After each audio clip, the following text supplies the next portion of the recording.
Ikaze muri cya cyacu cy'ikinyarwanda muri bene cyo aho tuganira n'abantu batandukanye ku magambo y'ikinyarwanda bakadufasha kuyasobanura. Nyuma yaho natwe twifashisha inkoranyamagambo y'ikinyarwanda tukayabasobanurira neza. Uyu munsi turaganira ku magambo arimo uruhongore, kwinikiza, amirire ndetse no kubikira amata. Tubahaye ikaze. Murakoze, njyewe amazina yanjye banyita Nsengumukiza Exos. Ndi gato ndi bushari ndafora nkarasa ndimena gitero ku rugamba mbanza imbere. Ndi icumu ryo tabaca umuco nkaba kwisonga mu kubaka u Rwanda rushya. Tugiye kuganira ikinyarwanda rero ku bintu byerekeranye n'inka. Byicura mu ntengushye. Sibyo? Tugiye gutangira uruhongore uzi ari cyo? Uruhongore ni inzu y'akanyana. Urwo nirwo bita uruhongore. Aho inyana itaniho bita uruhongore. Uruhongore naho inyana zirara.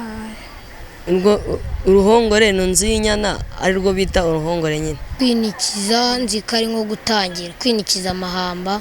Twe tubivuga nkaho ugiye gutangira kuvuga amahamba.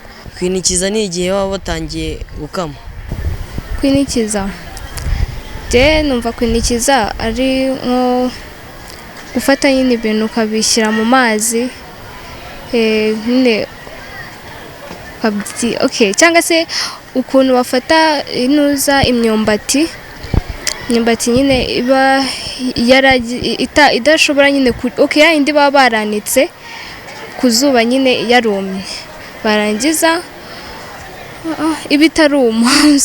ibitaruma nyine bakayishyira mu mazi kugira ngo nyine izabashe kuvamo ifu. Kwinikiza ni ukurekura inyana ngo ijye konka, nibyo bita kwinikiza.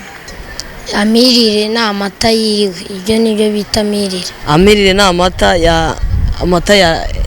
yaraye. Amirire ni amata yiriwe ahari. Amata yiriwe baba bamajije nyine gukama. Yiriwe niyo bita amirire. Amirire ni amata yiriwe ataravura. Kubikira amata nzi ko ari nko kuyaraza. Kubikira amata kwa kundi ubusha nyine uba wamaje gukama amata warangiza nyine ukaba utegereje yuko aba ikivuguto.